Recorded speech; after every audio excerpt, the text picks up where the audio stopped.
All right, YouTube. It's finally that time. The load order is finally ready. It's been a long road playtesting, making sure everything was in proper order. Everything's functioning properly, nice and smooth, and looking absolutely beautiful. So this will be a long video, so bear with me. But it is a full comprehensive overhaul of the game. 337 mods.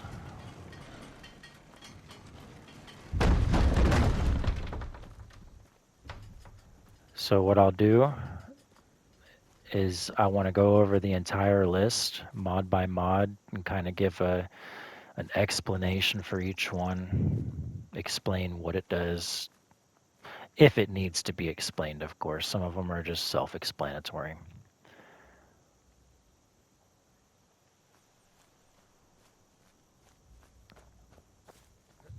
But we'll go over the list, and then toward the end, I will go over a walkthrough of all the presets, because there's a lot of graphical presets involved to get the intended experience.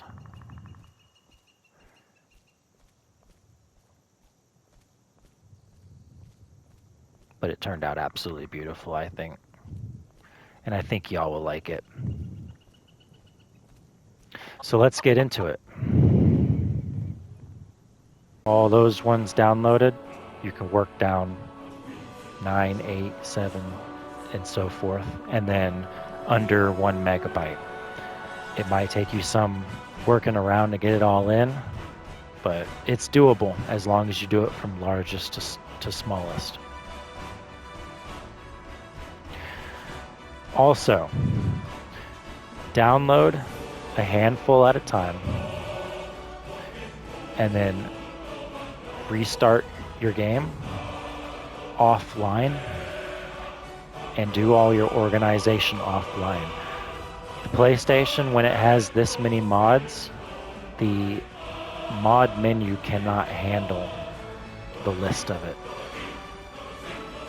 So you will not be able to open the list at all in Creation Club. It will instantly crash. And if you try to add a single mod to this list without taking one away first, it will crash as soon as even if you do it offline. It is literally pushed to the brink.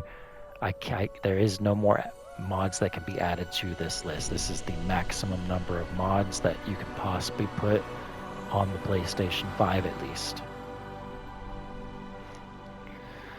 With all that being said, difficulty and process, it will take you some time to get it done, but it is well worth the process. And you will see once we get through of it why that would be the case. So let's go ahead and get into it. I'll go through each one, and as they need to be explained, I'll kind of give a brief explanation for them and what they do. And of course, the sections that I have them organized into. Of course, we start with our Creation Club, and then we go into our patches and our essential top loads. So we have our USSEP, our unofficial Skyrim creation patch, vanilla script micro optimizations. This is going to help just kind of make everything go smoother in the vanilla base game before you start piling all this extra scripting on top of it. We have Skyrim landscape and water fixes, Slough, the UV version. The UV version being better for custom textures being placed on top of the meshes. It's just going to help everything kind of stretch and look better. So grab the UV version, not the other version.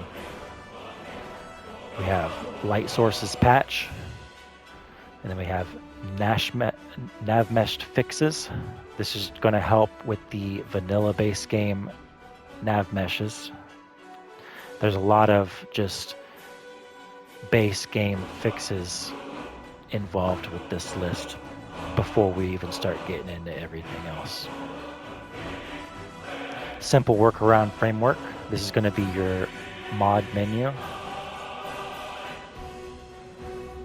Just shields on back. Natural waterfalls. Lush lavender. We have just a fence retexture.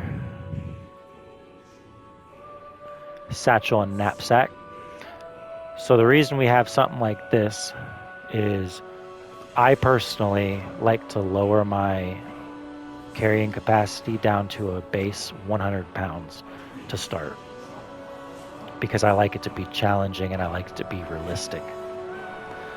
Of course, you can customize that however you want, but you do have the ability to go to a tanning rack with some leather and create satchels and knapsacks for extra carry weight. Better dynamic snow. You want the alternative version, the brighter version, not the normal version. But this is the master file. You're going to want to grab that first. Better dynamic ash master. Blacksmith forge water fix, just to fix the static water. Looks weird in the vanilla game. It just makes it look better at the blacksmith forge.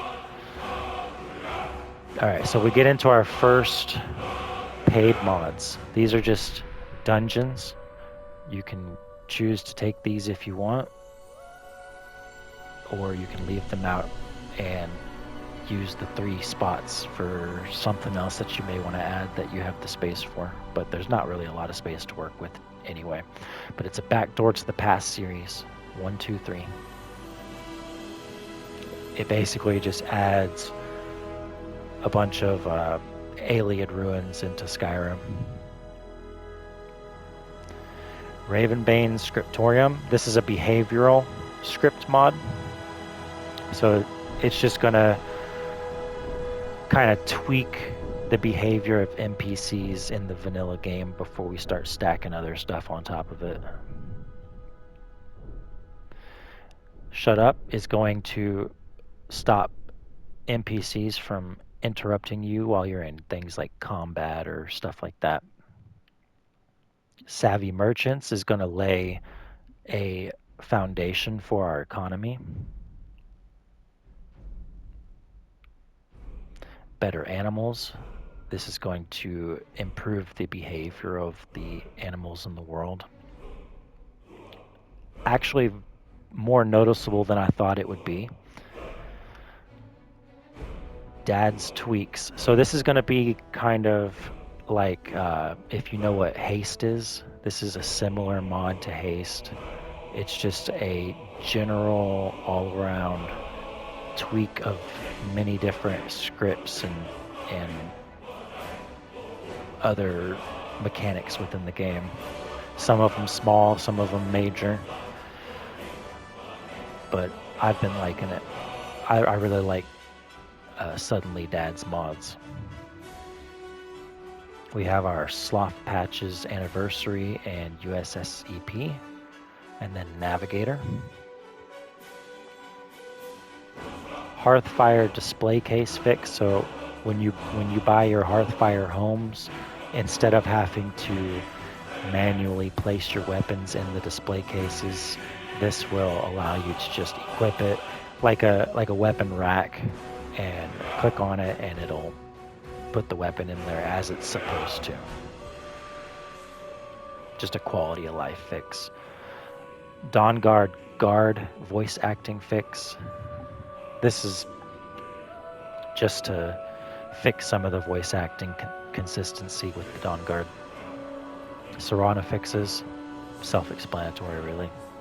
Modern brawl bug, y'all should know what that is. That's an essential bug fix. We get into our SMIMs, our static mesh improvements. We have farmhouse ropes, make them 3D. Barrel retexture. And our chests. We have assorted mesh fixes. This is going to fix the way, so like if you in the vanilla game, you'll have like a fort or something, and the sun will shine right through it, and it won't cast a shadow. This will fix that so that it actually is a solid mesh, and it fixes the overall lighting of the world. This will also include no sunlight through mountains.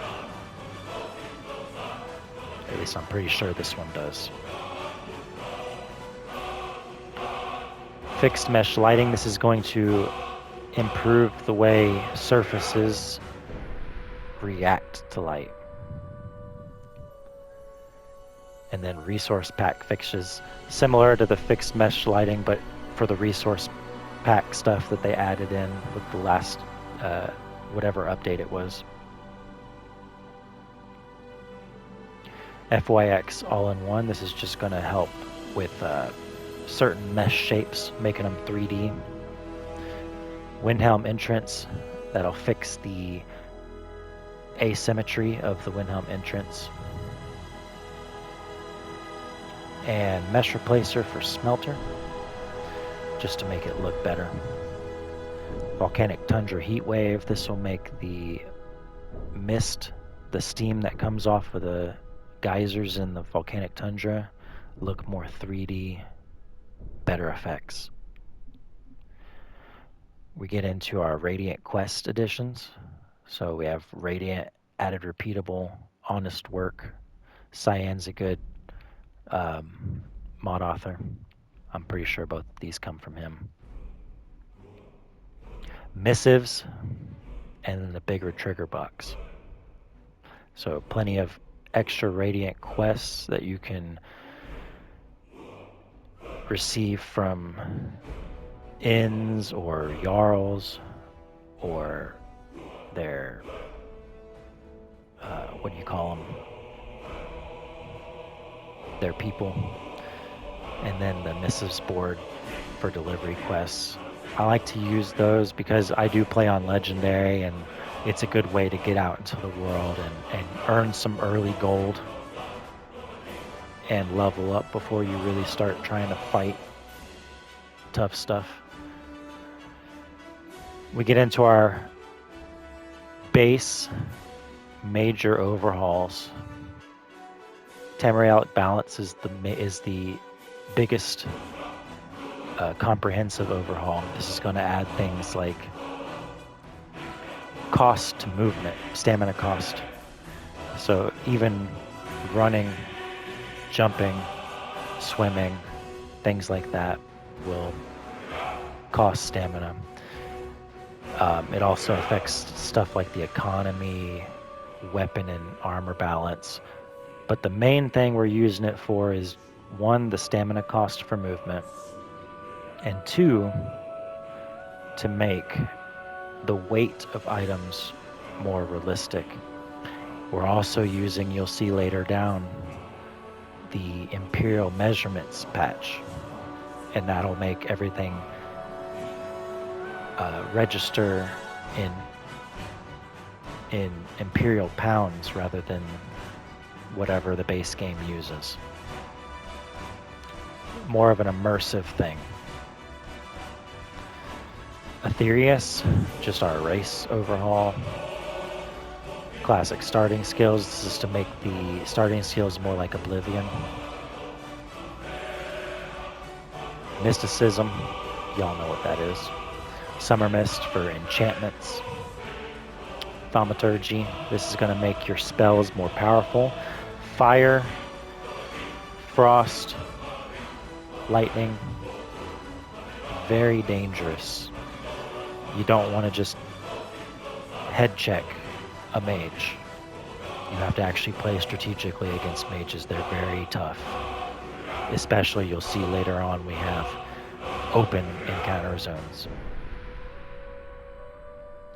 And then Skyrim magic system just rounds everything out so that everything is consistent between staves and armors and weapons as far as and magic as far as all the effects are. You'll find similar effects throughout all of the different areas. Fiendrix Dead Thralls. This is just to improve the Dead Thrall experience if you're a necromancer. Mundus for standing stones. Improved Divine Amulet and what do they call it? The altars. Both of these just give better effects. Wet matters and snow matters. So this is going to alter, along with elemental weathers, this all alter when it's raining. You'll get weaknesses, resistances. Wet matters and snow matters is going to affect your warmth. So you'll get colder faster if it's raining. So it makes you rethink going out into travel through the north when it's snowing heavily or raining or something.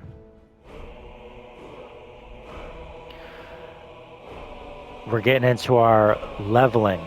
So with this list, you don't have,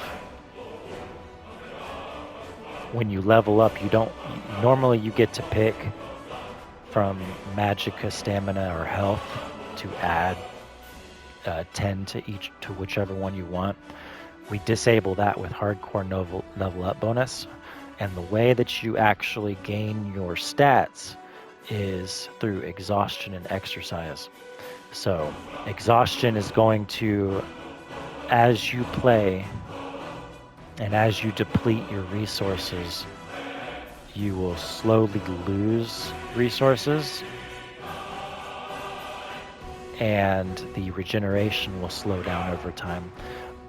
When you sleep, you rest, and that's when exercise comes in, and it will increase your stats incrementally based on what you have used. So I like to lean more into the idea of if you use it, it gets better, rather than the typical add 10 to this stat and you get OP really quick. This is going to slow down progression. It's going to slow down. This is not going to be a power fantasy list. You are going to feel really weak for a while until you get leveled up a bit and get some stats. Especially if you do like I do and you lower your carrying capacity really low. You're going to feel like you can't carry anything, or you're going to run out of stamina in battle quick. So you really have to think about how you're approaching fighting at first until you get some resources on you. Adamant, you know what that is. We're getting into our UI control. This is going to add in more hotkeys so that you can play more without having to go into your favorite menu and your bag and whatnot, and you can play more real-time combat. Alternate smithing. This is going to kind of just tweak the smithing UI. I'm pretty sure the major thing that it does is separates light and heavy armor into their own categories. Clever Chef's photorealistic lockpick. This is just going to improve the lockpick UI. Dynamic camera.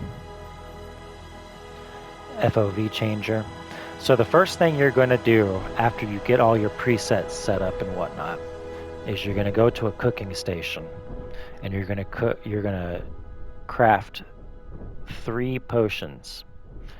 The first one, well, 2 or 3, depending on what you want to do. If you like the kill cams, you can keep those, but I disable the kill cams. You're going to disable the snow shader. 100% need to do that so that Vanaheimer will show through. And you won't get that silvery gray snow look at night. It makes it look so much better. Just turn the snow shader off. And then you're going to want to craft a hide potion or hide compass potion, and you can toggle your compass on and off, but it's going to be off by default. If I remember correctly, it's off by default. So there'll be various other potions that you can craft, but those are the 3 main ones that you're going to want to look for at the cooking station. Nordic UI, SkyUI, the combined one, and then the Nordic Sky patch. Hide enemy health, because you don't want to see a big health bar on your screen when you're trying to be immersed in your combat. Oblivion Interaction Icons. You can use this if you want to. You can omit it if you want to. I like Oblivion, so I have it. Dialogue interface reshaped. It's just going to change the way the interface is when you're talking to someone, and it'll shift it to the left of the screen, and after you select the dialogue option, it'll disappear while the conversation's going on. Just a lot cleaner than the vanilla. And then Sovngarde Miss font for compatibility with the Oblivion Interaction Icons. Silent UI so you don't hear the clicking. Our main audio, our world audios, louder nature, natural waterfall sound add-on, footstep sounds restored, store entrance doorbells, realistic dog sounds. Pretty self-explanatory. Weather and lighting. Very intricate, complicated weather and lighting system. We start with Wonders of Weather. This is going to add your shooting stars and your droplets on surfaces and water. Cathedral Weather and Seasons. By the way, before we move on, some of these you're going to see multiple of the same mod. If ever in question, 1, make sure it's the one for PS5, not the PS4 one, or the textures and stuff won't work. It won't work right. 2, if in doubt, look at the megabyte or the storage size. Most 99% of the time it's going to be within 0.1 of the size that you see on here. So if it's the same size, you're good to go. Cathedral Weather and Seasons is going to give you 1, the weather overhaul and lighting and stuff, but 2, it's got a list of filters that we're going to use, and I'll go over all that later. Raid textures, stars and galaxy. This is a 2K texture for the night sky. And then Skygazer moons with glow. So this is going to give you just high resolution moons, and they're going to actually have glow to them, which adds to the immersion. Glorious gradients. This is going to just change kind of the lighting effects. DVLASS. Y'all know what that is. You should at least. Shadows of sunlight in small outside areas. So some of the areas that are actually interiors, they're counted as interiors, but they're technically exteriors. They don't have proper shadows, so that just adds that in. Paraphernalia ambience. This is going to add a realistic flicker to light sources. Fire, torches, etc. It's also going to slightly increase the spread of those light sources. It's also going to give you a torch to start with. That is a shadow casting torch. It'll give you 3 of them. You only need 1. It never runs out, but it gives you 3 for some reason. Some people get crashing experience with it. I've never personally had any crashing. Of course, before you download any list, make sure that you do a cache clear. Turn your PlayStation off completely. Unplug it for at least 30 seconds. Plug it back in. Restart it. And then you're good to go. But you want to make sure you clear your cache, clear your save files, and all your mods that you previously had before you try to download a major list like this. If you follow those directions, you shouldn't have any issues with crashing. Relighting Skyrim, this is exteriors only. This is not with window shadows. This is not the all-in-one. This is just exteriors. Standard lighting templates. There's several of them. Again, look at the storage size, and you should find, I think this is the USSEP version. ELE, Window Shadows RT, RT Enhancer, and then Sail to wrap it all up. Moon phase affects brightness at night. So when you have a full moon, it'll be brighter at night. When you have a new moon, it'll be darker. Pretty self-explanatory. And then our brightness, saturation, and contrast editor by Cyan. Pizzle INI, Deluxe INI tweak, just various INI tweaks. Some of them help performance, some of them improve visual quality, some of them, like Pizzle INI, has a blood lifetime tweak to make blood decals last longer.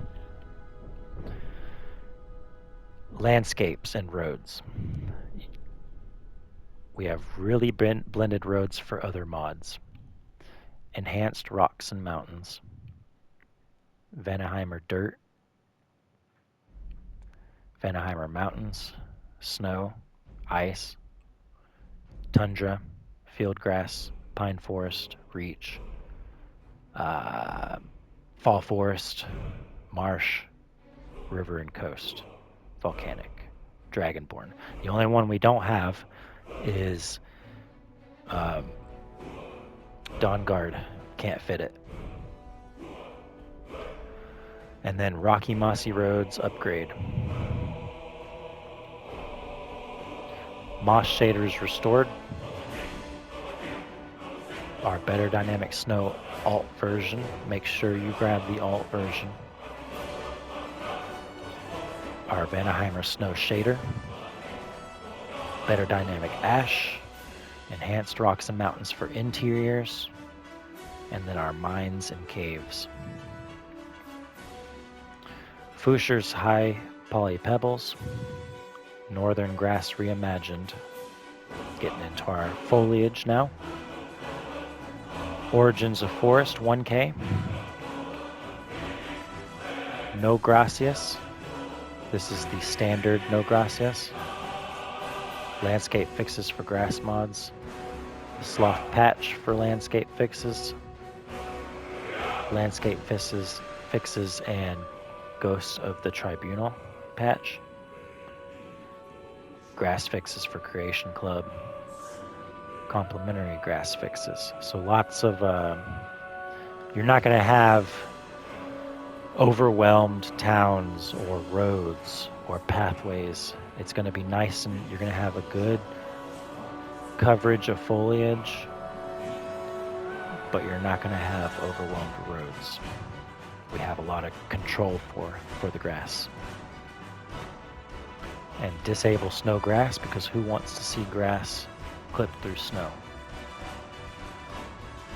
Grass log terrain noise tint. This is the darker version. And the darker version is going to work better for the particular grass that we're using. And then Cathedral Rocky Shores. Forests of Skyrim and Simply More Trees. Make sure they're in this order. Everything needs to be in the order that I'm listing it, but for these two in particular, make sure they're in this order, not vice versa. These are just going to add thousands of new trees to the world. Happy Little Trees. There's two versions. I would prefer to have the larger version because they're better textures, but we only have 1 gigabyte of space to work with, and this is one of those compromises I had to make it all work together. Happy Little Trees. This is the Black Reflection Fix patch. Aspens Ablaze, and then our LOD for Happy Little Trees. Immersive Fallen Trees, patch for Natural Waterfalls, Immersive Fallen Trees. Flora additions, this is the lily pads. That's the only flora additions we use. Real wheat fields, TMD Rift Leaves, high quality ivy replacer. This is the darker version. I can't remember if it's version 1 or 2, but it is the darker one. Look at the storage size and you'll be able to tell. Reimagine mountain flowers, clovers, moss, orange shrub. More clutter, more signs, manned borders, because you're in a civil war, why would you be able to just walk right through with no check? Wooden bridges, Imperial Castles of Skyrim. Not the smaller version that Yizmir just uploaded. That one made me crash. Keep the bigger one by Moors. I think it's Moors that did it.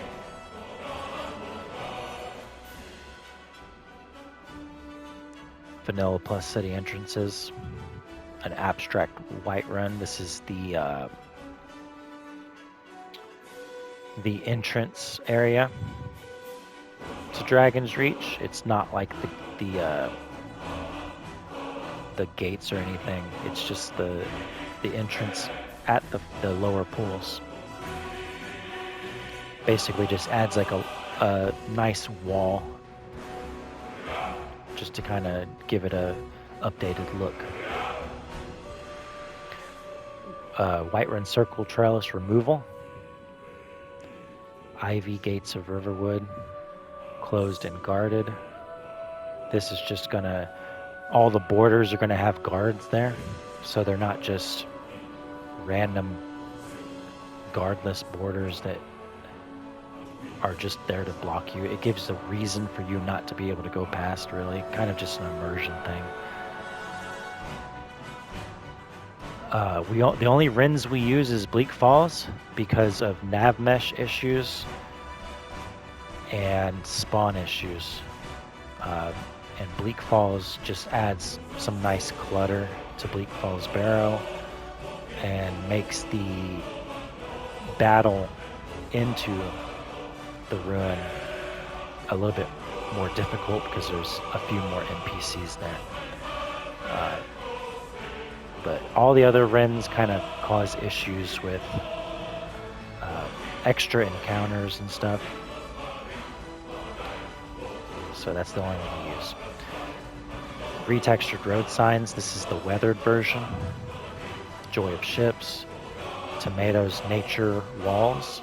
So this is going to add a better natural looking stone wall to the farmhouses and to the various stone walls throughout the world. Real wood. Markov Karth mossy as fuck. Better Whiterun floor. This is Better Whiterun floor standalone is the full name. GG's Impoverished Whiterun. We lean in. We don't do fortified Whiterun. I'm leaning more into the lore of Whiterun being run down and kind of cut off from its former glory of being a trade hub because of the war and the decline of the empire. Whiterun roofs. This is just not the red or blue, just the standard Whiterun roofs. Solitude stone floor. Medieval Solitude alt roofs. And then red bags, Dragon's Reach. Medieval Solitude alt blue walls at the Blue Palace. And then Thrones of Skyrim. Iconics ash pile. Resource pack utilized. This is just gonna reskin basically some clutter. Septums and septum piles. Distinct soul gems. And then we have all of our better shaped weapon. These are just gonna remesh the standard weapons in the game and the uniques. Artifacts and the balance patch. Dad's weapon armor and miscellaneous items. This is just gonna kind of alter, it's gonna build off of what Temeraelic balance does and kind of alter the way weapons and armor works. It also has some mesh fixes for female variants and miscellaneous items. Special arrows are valuable, so like your fire, frost, lightning arrows that you find are no longer going to be useless. You can actually sell them for some profit. They're rare anyway, so why wouldn't they be more valuable? And they're strong as hell. They hurt. Coins in exchange. Less coins, more nuggies. And then the patch between the two. Foreign currency, so you'll find different currencies on Draugr or the Dominion. Smithed equipment and loot, so you'll find actually improved armor and weapons from enemies and in chests and stuff. Dad's more loot and Dad's less loot. This is just gonna, Dad's more loot's gonna kind of make a rare and, or it's gonna make a more powerful items more rare. You're not gonna find a bunch of really good items easily. And then of course less loot is going to even further decrease the amount of, you'll still find some good stuff here and there, but on like NPCs that you kill, like enemies and just scattered chests throughout the world, it's going to be a lot less profitable to just go through chests. The idea is to make the economy more scarce, so you're not rich by level 10. And then just some immersion loot for humans and animals. And then we put in our imperial measurements. This is the patch for Tamrielic balance. So one, it's going to make everything weighted in pounds. And two, it's going to reapply our Tamrielic balance changes, which is why we have it here above everything else. We're getting into our AI overhaul light, realistic conversations, guard dialogue overhaul, ends can be closed, sleep tight. This is going to make it to where NPCs, when they go to sleep, they'll actually change clothes when they lay down, and it kind of alters their schedules a little bit too, so they go to sleep at reasonable times. And then reset random dialogue, just in case NPCs get stuck in their scripts. This will periodically reset it. Some jobs, so just more dynamic jobs that you can role play with to earn some gold. You can go work for inns or shops, stuff like that. Immersive persuasion, patch multiple followers system, some followers that'll travel throughout the world that you can hire, and then hardcore followers so that you can't rely on them to get you through the game. They'll die. They will die. Basically just removes essential status from followers.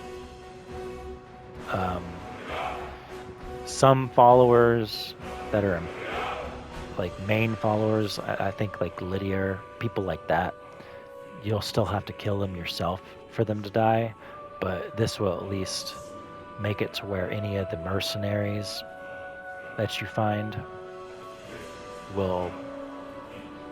they die pretty easily, so you're not going to be able to just let them carry you through the game. And then get out the way so that your NPC, your followers don't block the cave entrance when you're trying to walk through it. Mirror jaw, player head tracking light, so your head actually moves to where you're looking. Environmentally aware insects, it'll make the insects react to weather and stuff like that. Butterflies land true, and then butterflies unchained, so they actually land on plants and stuff rather than 2 inches off of the plant. Combat. We start with Wildcat. We use that mainly for the boost in stamina regeneration while idle and injury system. And then it also adds a degree of timed block mechanic to stack on top of Sekiro, which we also have. Immersive realism archery. This is going to make archers deadly. You're going to hear the arrows whiz past your head, and 1 or 2 arrows will easily kill you when you're unarmored at low levels. Armor really matters with this list, by the way. The overall cap is increased, and the overall protection that it provides is increased. But also, the damage numbers are altered as well. So it's all kind of, I've done a lot of thought into the balancing of it all as well. Blade and blunt, this is going to make things a lot more tactical, and your stamina management's really going to matter. You must die too.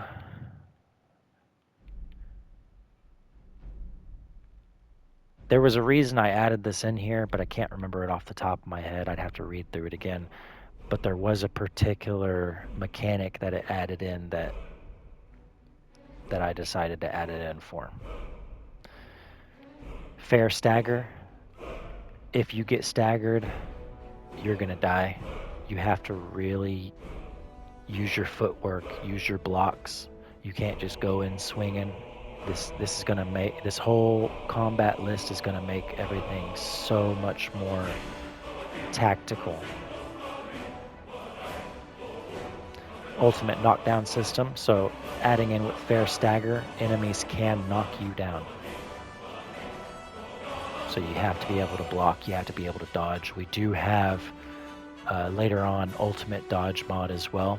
So if you're more of an evasive type, you can use dodging instead of blocking, but you still want to be able to block because you do have a severe stamina management problem early level. You're gonna be weak early. You're gonna feel it, but as you progress, you're also gonna feel a progression. You're gonna be able to feel it. Effective blocking, so that blocking is just more effective, and then a wider block angle just to add into the more effective blocking. Secure combat's going to add in, because we have, again, the balancing of it, because we have blade and blunt and all of this stamina management going on. Secure is going to give you a timed block that will restore stamina. So it's very skill based. If you get the time block, you'll get the stamina regeneration and you can keep fighting. If you don't get the time block, your weapon swings are going to be lowered. You're going to move slower because you have no stamina.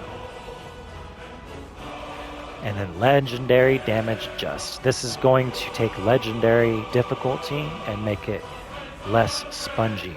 So combined with everything else, it's going to be not necessarily always one-shot kill everything, but it's going to be very tactical. You're going to have to block.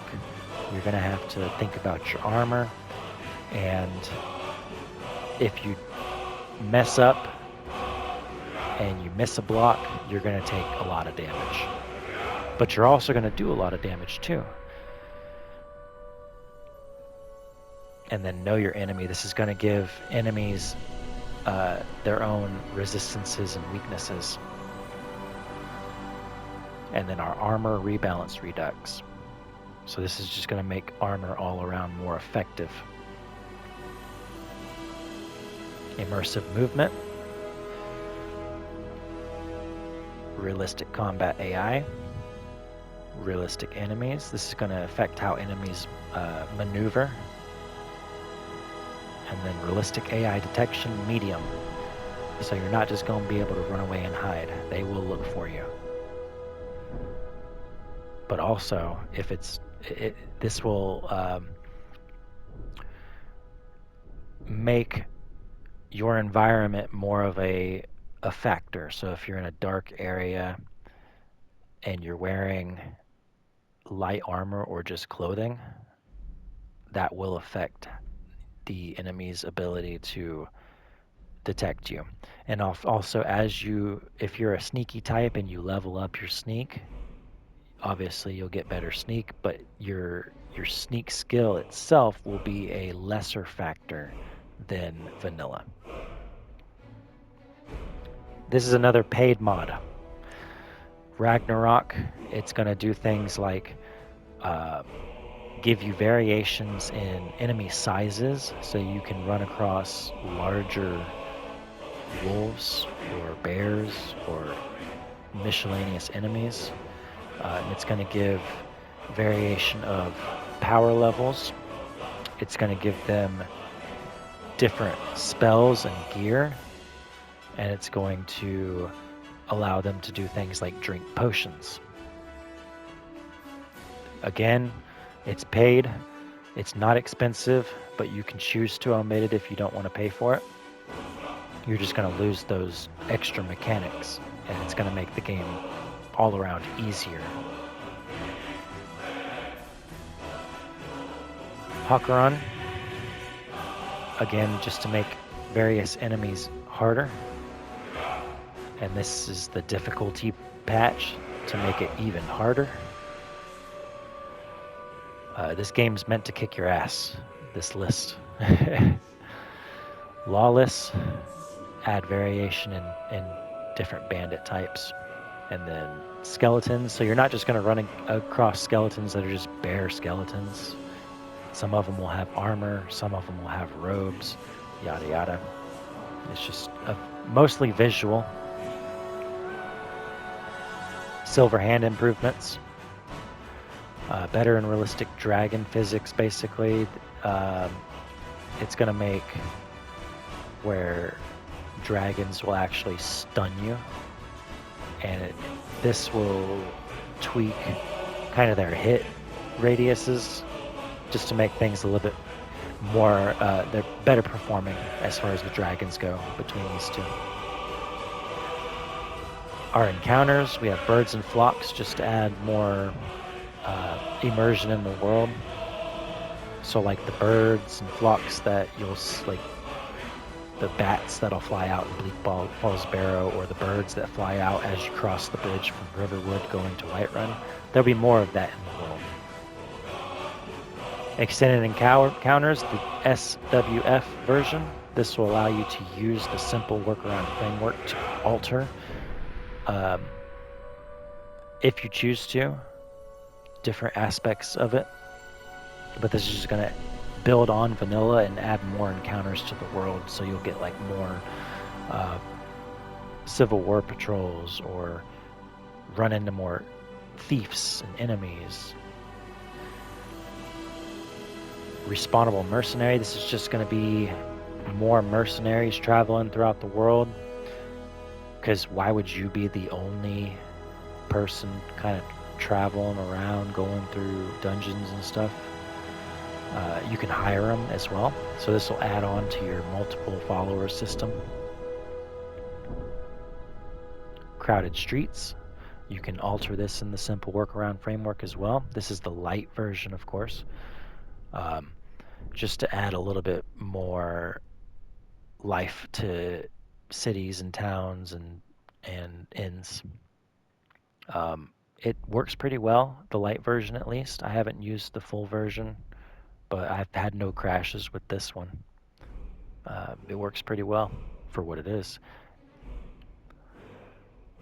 Dad's encounter zones. This is kind of like Arena, but it further opens up the encounter zones. So you can be level 1 and run into a high level enemy. You don't know. So you really have to think about, do I want to fight these people right now? Especially if you're going to play. This is a really good list if you're trying to play a one life run, hardcore run. It really makes you have to consider, do I want to take this fight or not, or do I want to run away? We're getting into our NPC edits. This is a head mesh for females. Simply skin male, simply skin female. Detail map scene fix. This will fix the neckline and make the skin tones between the head and the body consistent. Skin subsurface light to add translucency and reflection for skin, make it behave more realistically. Vanilla hair, salt and wind. Real eyes, simply teeth, and glow no more people. So that if a person's standing in shade, they won't glow like they're standing in direct sunlight. Various wild, various dragons. All dogs are huskies. If you prefer the other look of the dogs, you can omit this one. But I like the husky look. Better courier. Simply more variety. Just to add more variety to the world, what people wear. Better dressed NPCs. So this is a more targeted mod to change how certain NPCs dress to make it more immersive. So like NPCs up north will wear actual like fur.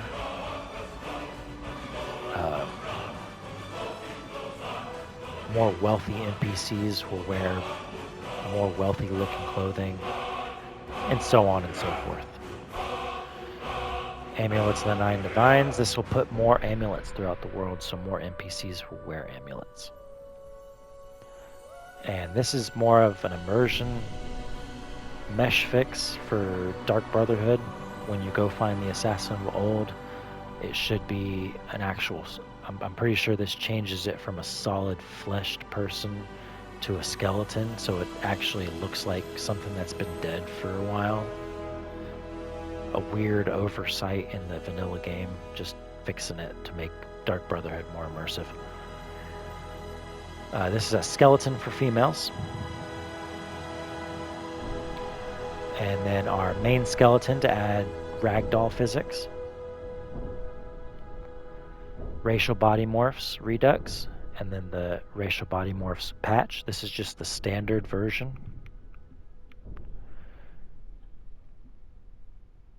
That'll add variations in height according to lore. So your wood elves will be short and your Altmers will be really tall. Pristine vanilla movement. Movement behavior, this is just gonna add in, it's very subtle. It doesn't do a whole lot, but it adds in kind of just smoother transitions to different movement and directional. Comprehensive first person for our general first person animations. First person two-handed sword. And then KG one-handed.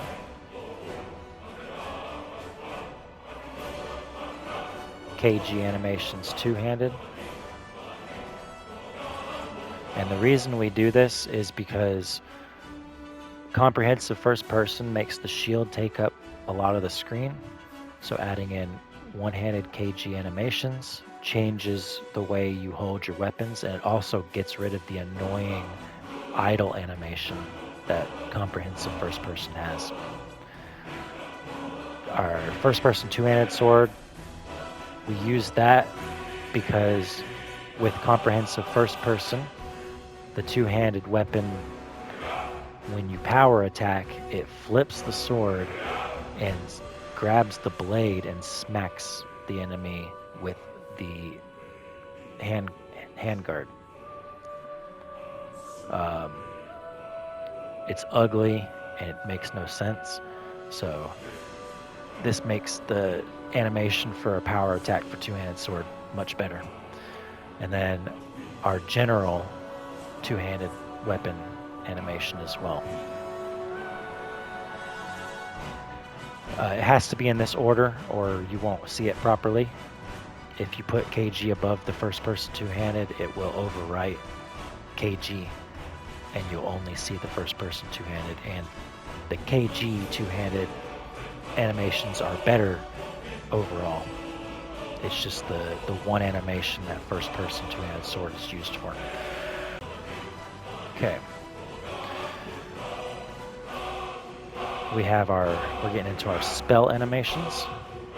We have Sigma Alteration for first person, because I chose Alteration because comprehensive first person has a bug where the Alteration spell for like Oak Flesh and Stone Flesh, the flesh spells, will stutter. So this one fixes it, and you only need one of the Sigma mods and it'll change all of the schools of magic too. So new animation for magic. This is third person animations. Ultimate dodge mod. Large stagger animation. Jumps. Undead summons emerge from the ground. I personally think summoning a skeleton out of thin air is weird, so this will make it to where you summon it and the skeleton will actually come up from out of the ground. I think it looks pretty cool. We're getting into our sound effects and visual effects. Fiendrix Magic Sounds, Divine Conjuration Audio, Potion Sound Effects, Eviscerate, Combat Sound and Attack Impact Tweaks. This is the light version. You want to use the light version so that it is compatible with all the other hit registry mods. No More Annoying Lo-Fi, Realistic Night Eye, Vanilla, Kitty Tails All-in-One, Variant 2, Inferno, Arctic, 3D fire and ice casting VFX, Kitty Tail's light magic effects, Mysticism light magic effects, E&B hands, piercing expert patch, or no, piercing expert spells and then the piercing expert spells patch, slow time edit, paraphernalia magica. This will add shadow casting light to your spells from your hands. It'll also add gravity to projectiles like fireballs, and it'll add light casting to fire on the ground, because we are using, again, well, we haven't got to it yet, but longer fire and ice effects. So fire and ice are going to stay on the ground longer. Fire is going to be really dangerous. You can walk through it as the player character, but NPCs, if there's fire on the ground and they walk through it, they will take damage. Sustain fire and frost. This is for fire breath and frost breath. Deadly spell impacts. These are decals for your fire and frost spells. And I think lightning spells as well have a decal. Dynamics impact slash effects. So when you hit an enemy, you'll get like a blood splatter, or if you hit like a Draugr or a skeleton, you'll get like a dust impact visual effect. Enhanced blood textures light, and then the patch between the two. Ranged block recoil fix. So there's an annoying bug where when an archer shoots an arrow at you and you block it, it'll make them recoil for some reason. This just fixes that. Death reload time 60 seconds. So when you die, you can either wait the 60 seconds or you reload it yourself. It's supposed to help with save bloat, because when the game loads itself, something about how the engine works, you know, Bethesda stuff. So I put a 60-second death timer on there so you can reload it yourself, or back out into the main menu and reload, or even watch combat continue if you want to and see the result of it, whatever you want to do. Another paid mod, survival settings. So the reason I use this is because I stack the Creation Club survival mode with I Need, which is next. And the reason I do that is because I like having to drink water as well. And I Need has the ability for me to reduce my carry weight.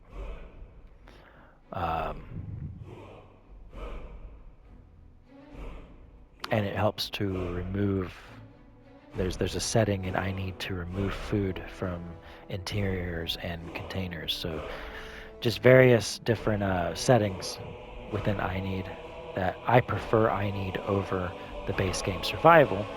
But the base game survival has things like arrows having weight and cold damage from getting in cold water and freezing to death without having proper clothing and armor. So I stack the two, and I use survival settings to lower the thresholds for needs in the base Creation Club. And so I use the base survival mode for the other miscellaneous things, and then I use I Need for the feeding, thirst, and sleep, basically. If you go long enough, of course, because you're stacking them, you'll get double effects, which I also like. It makes the game a little bit more difficult if you don't keep up with your needs, because you'll have the stacking effects from both. So if you don't want to get the survival settings mod, just don't use the base game survival. You won't get the full experience, but you can just use I need if you just want to use that. Apothecary and its associated patches. I'm very happy. Thank you to Yizmir for putting out an all-in-one Lawbringer. I wasn't using it because it's way too many plugins, but the all-in-one fixes that problem, so now we have Lawbringer. Another paid mod, leveling and economy. If I had to say that any of these were essential as far as the paid mod goes, this would be the one, because this is what slows down your leveling to make the game a little bit slower paced and more difficult, as well as makes the economy more scarce and expensive. So if you have to choose, again, with all the paid mods on this list, it only costs $15. But if you had to choose one, this would be the one I would get. Definitely consider getting this one. Thieves Guild requirements, so that Brynjolf doesn't just walk up to you. It's also, Tamrielic Balance also has a Thief Guild requirements mechanic, but I didn't like that one because he just walks up to you and like grunts at you and it's really annoying. So loading this one kind of changes it just changes the interaction so that he's not following you around and grunting at you until you meet the requirements. Mages Guild requirements. So you'll have to learn like 10 spells before you can actually get into the college. More Radiant quests for the companions, so that you have, like, doing one quest for Farkas won't immediately trigger your main quest for companions. You'll have to do more Radiant quests throughout the entire thing, prolonging the process of the companions quest line. I also had companions guild requirements, but that one does not work. I think it's a PS4 version, so I think that particular one just didn't get updated for the update. These two work fine. That one didn't, so I deleted it. But this will at least prolong the quest line. Show some decency. This will give you speech bonuses when you remove your helmet. Hoods don't count. You can wear a hood just fine and still get the bonus. It's just helmets. So remove your helmet and you'll get better prices and better persuasion. Lockpicking Pro, because the lockpicking skill tree is absolutely useless. I personally, in vanilla, can, at the very beginning of the game, lockpick a master lock with no investment whatsoever into lockpicking. No problem. It's easy. So Lockpicking Pro makes lockpicking significantly harder, so that if you want to pick higher level locks, you're going to have to invest in the lockpicking perks. Even adept or apprentice locks are fairly difficult at low levels. Potion recipes raise alchemy, so when you read an alchemy recipe, you will get a level to your alchemy skill. Wear multiple rings. It does what it says. The thing about wear multiple rings is you can't wear multiple of the same type of ring. So if you're wearing a gold ruby or a gold garnet ring, you can't wear another gold garnet ring. Doesn't matter what the effect is, But if it's the same type of ring, you can't wear the same type. But you can wear up to 10 rings. Improved closed face helmets. Just exposes the helmets to be open, so like guard helmets, you'll be able to see their eyes and stuff. TBS improved puddles, just texture for puddles. Oceanic waves alternate to liven up the coastlines of the north.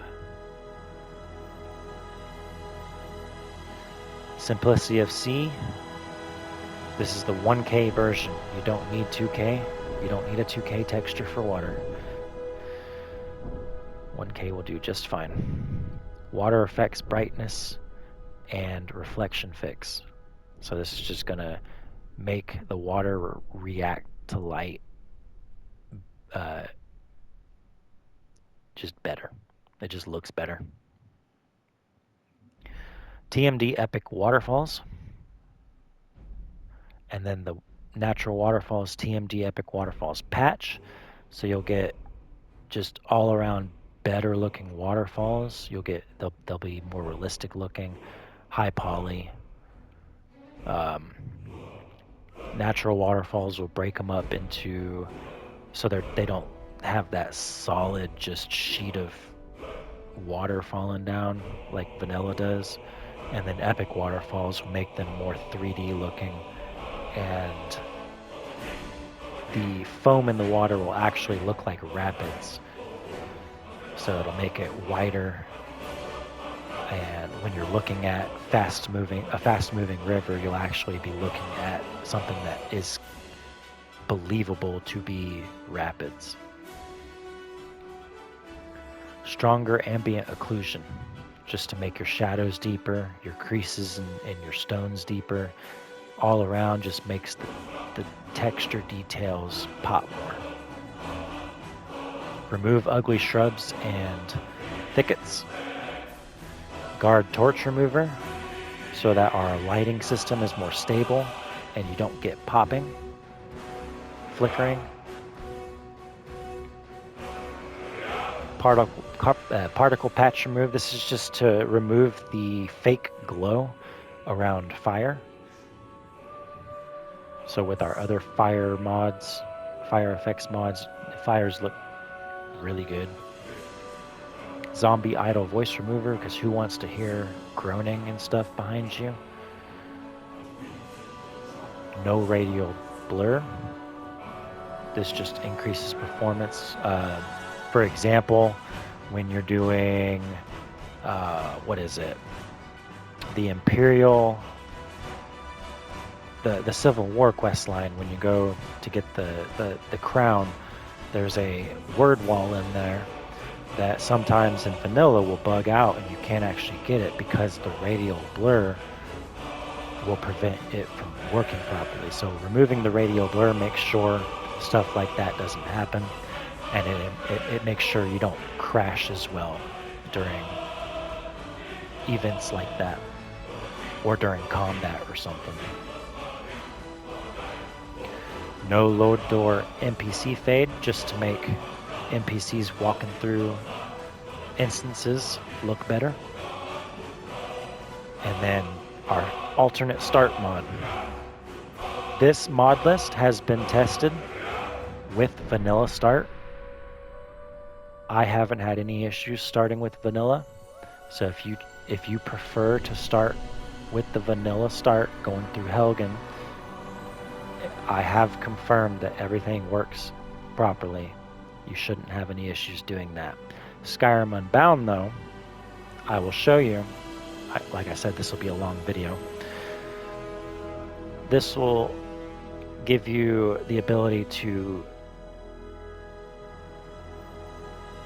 minimally choose your start, where you're going to start, what kind of gear you're going to start with. You won't be able to choose the exacts, but the generality of it all. You can also choose to play as a non-dragonborn character. You can choose to take out the dragons completely. So this is the best alternative start that I know of for role playing. If you prefer Realm of Lorcan, I think you can fit it in here as well. So you could choose to use that if you want. You can use Fast Alternative Start if you want. Skyrim Unbound is just my preferred alternate start. And again, you can use Vanilla if you want. But that's the list. 337 mods, I think it was. So let's get into, I'll kind of walk you through the presets to get the intended experience and visuals. All right, so one of the things I like about this alternate start mod is that it maintains the cinematic opening of vanilla.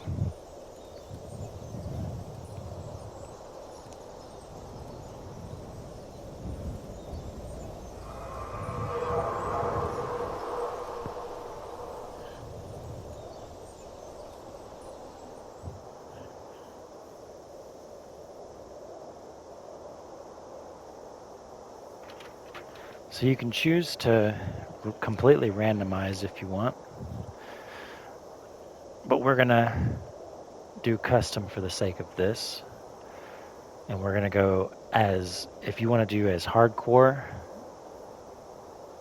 as possible, go rags, no magic. We'll do time delay on the dragons. And we're gonna start in jail. Classic Elder Scrolls.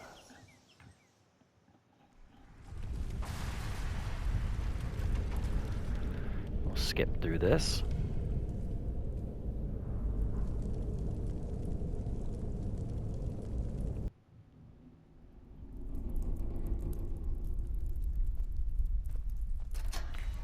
And this looks like Windhelm.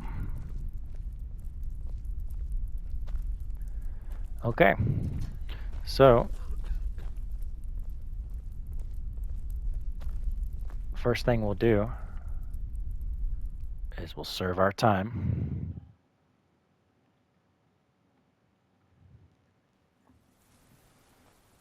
And when you get outside, it's going to ask you if you want to do survival mode. You'll hit yes, unless you're not using survival settings. In that case, you'll just hit no, and you'll I've been looking for you. rely on I need for your survival Your mechanics. But you won't get the full experience, obviously, because you're not getting the cold and the cold water. Got to go. And the extra weight from arrows and stuff like that. So I definitely recommend getting survival settings and doing the whole thing. Windhelm is a really crappy place to be because it doesn't matter what you do. Windhelm, even in vanilla, is just ass performance. So not a really good example to start.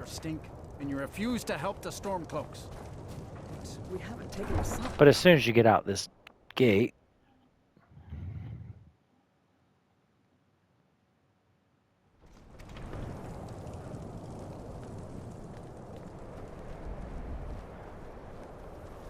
this guy is naked. When you first start, that'll happen sometimes because it takes a minute for the scripts to catch up. But after playing for a little while, you shouldn't see that anymore.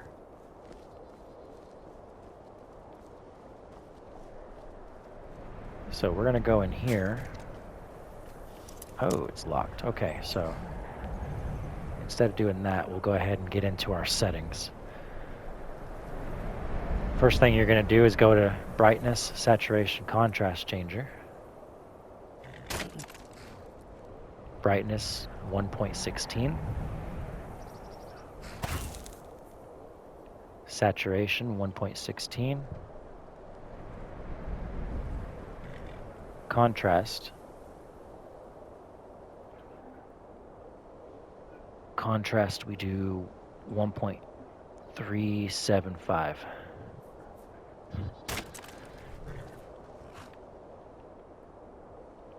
Sunlight scale, 1.16.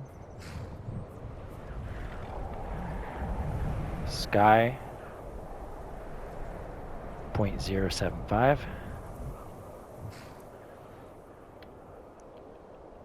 Bloom, bring that down. And then the last thing we do in here is our brightness interior under misc, and we take that to 1.375. All right, so now we need to tone all this down. We're going to go to Cathedral Meditation. World View. You're going to hit natural 10 times. 1, 2, 3, 4, 5, 6, 7, 8, 9, 10. Then we're going to hit sharp 4 times. 1, 2, 3, 4. Vivid, we're going to hit 3 times. 2, 3. Bleak, we're going to hit 3 times. 1, 2, 3. And then warm, we hit twice.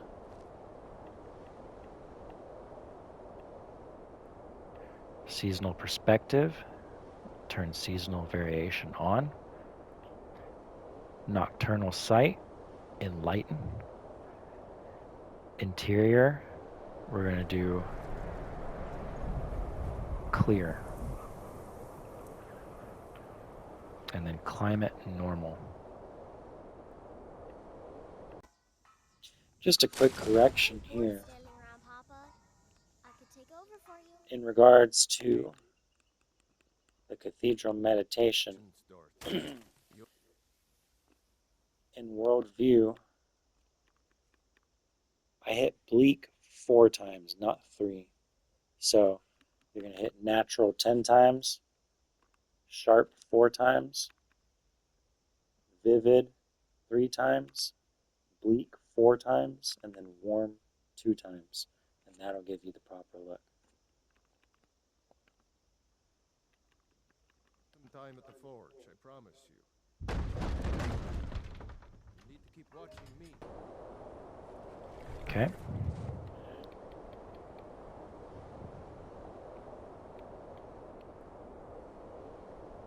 Mod options menu. First thing you'll do is you'll look for just shields, which is 3. Hit static shield to enable it, and then I like to bump this up to 0.5.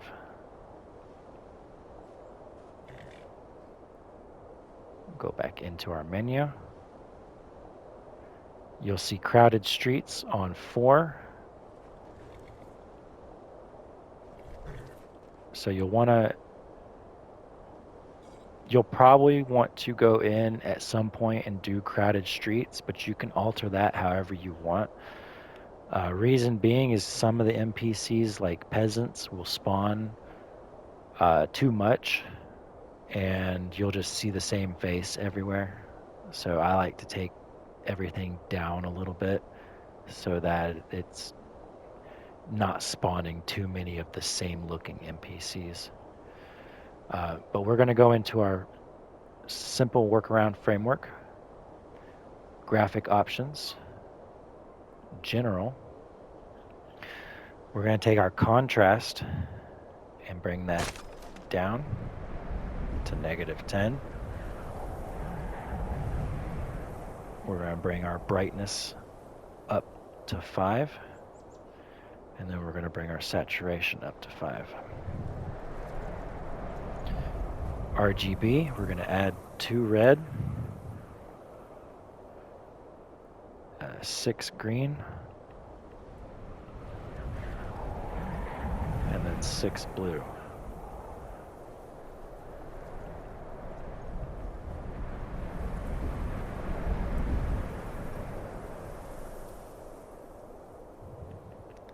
Next we'll go to sky.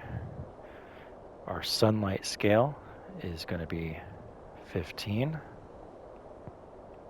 and our sky scale is going to be 5.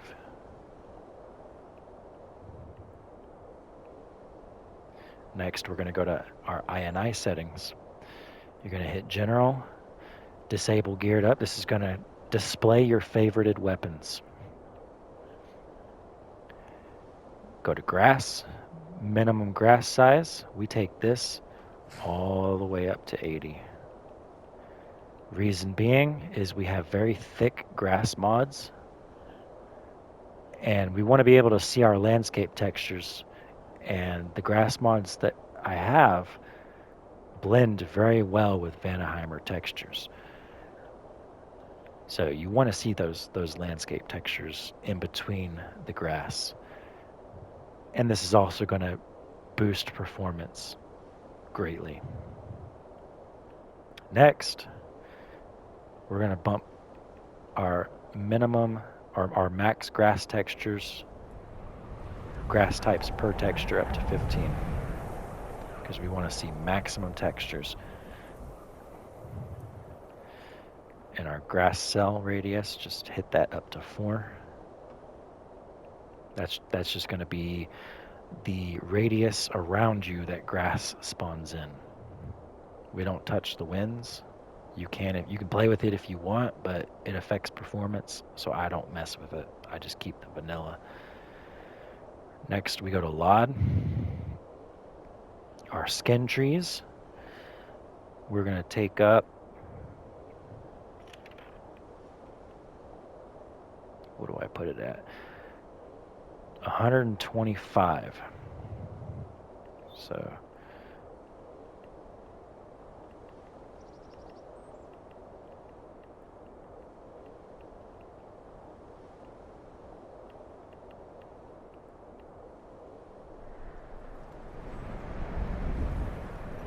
this is the sweet spot, I feel like, that I found for this list at least.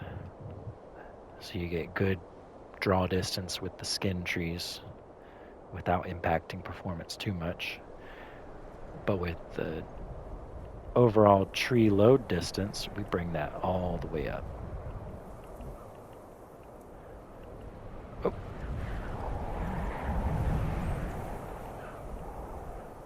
All the way up. Landscapes, we bring that up to 5.5.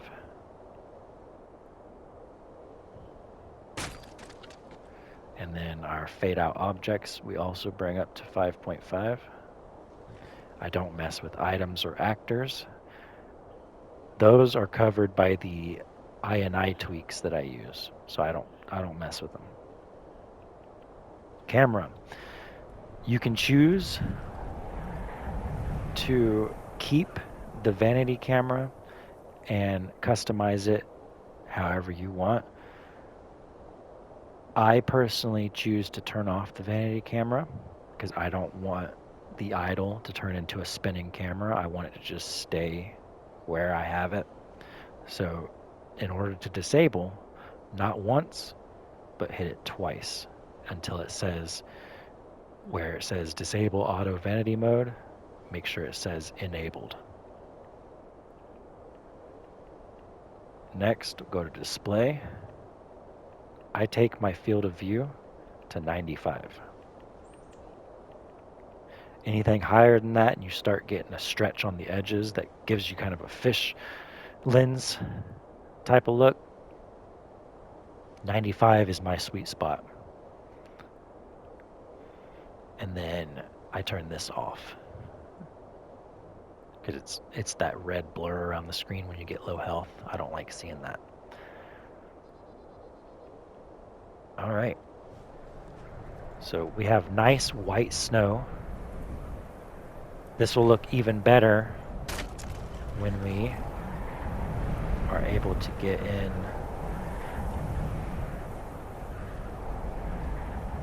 I don't know why I can't. Let's wait for a minute.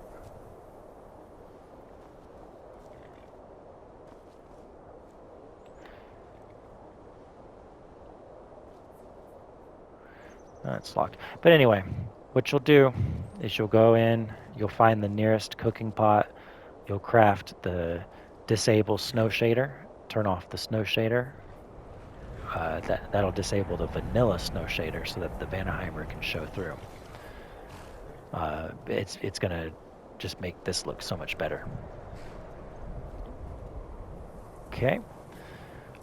And then there's a disable kill camera. So you'll still get kill moves, but it won't jerk you out of whatever perspective you're in to give you the cinematic kill move, if you use that. And then, as you can see, I don't have a compass.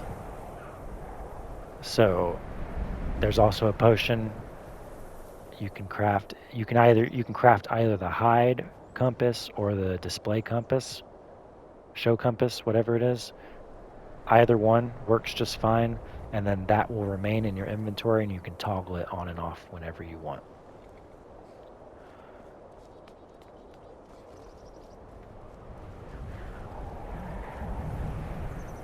Next, we're going to go to Power of Self-Vision. And you can set this up however you want. I personally like to set everything to far right and very high with no zoom. So you'll go to zoom and hit none. Minimum, close, maximum, very far. Field of view, I take to 90. Far right, very high, none, and then melee, same thing, far right, very high, and none. Of course, your field of view will take effect once you hit into your menu, and this will take effect once you unsheath. So it's a nice off-center, over-the-shoulder look.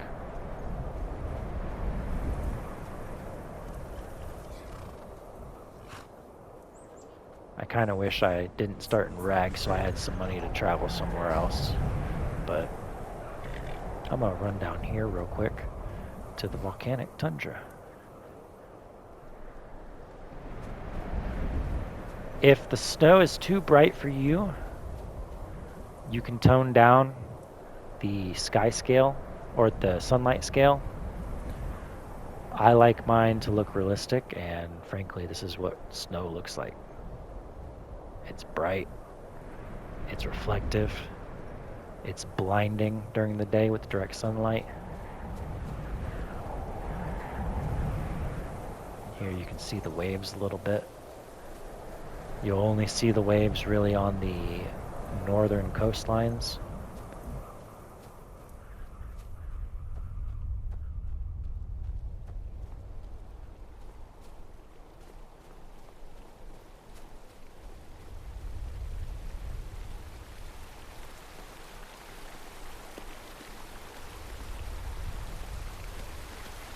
I wish there was a sound that came with it, though.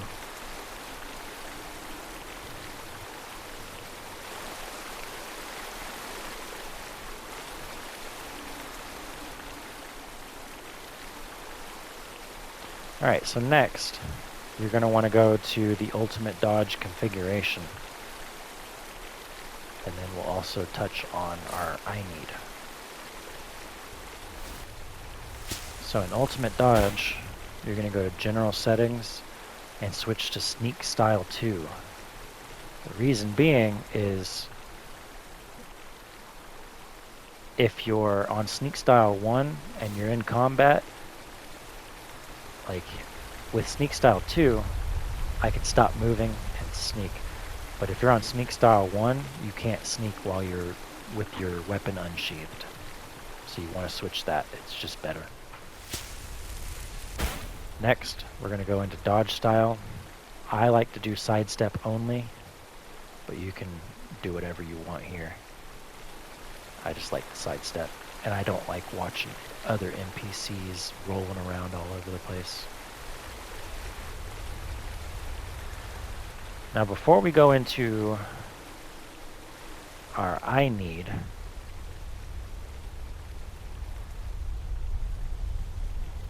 we're going to go inventory, head down to survival settings if you chose to use it. I take progress all the way down, food efficiency to high, fatigue all the way down, sleep efficiency at 8, and then sleeping outdoors at 90%. I keep cold at 100%, dying from cold enabled, freezing water at medium, and warming up at quick. Misc, I turn my shrine offerings all the way up, and then I turn health regeneration to 25% because you want to be able to heal a little bit at least. You don't want to just sit static. That's not how things really work in real life. You heal over time. We don't need to touch anything else in here.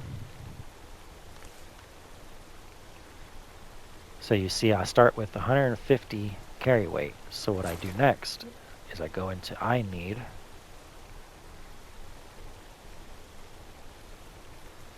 You could turn the volume up if you want. I definitely turn perspective to first person.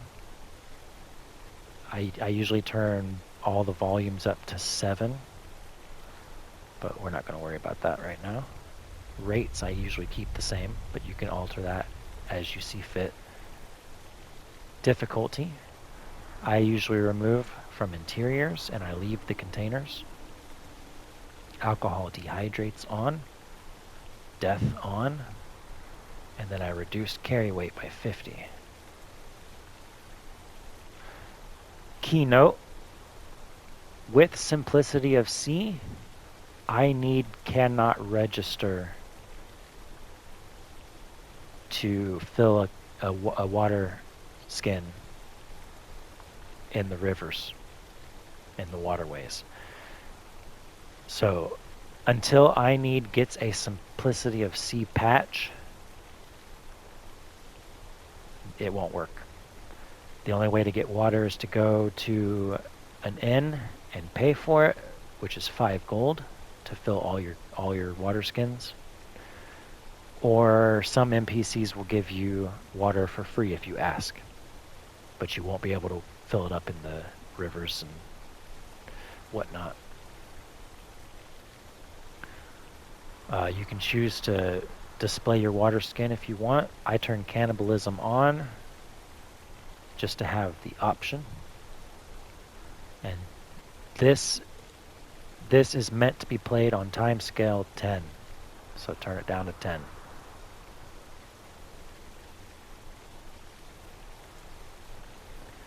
And that's all the settings.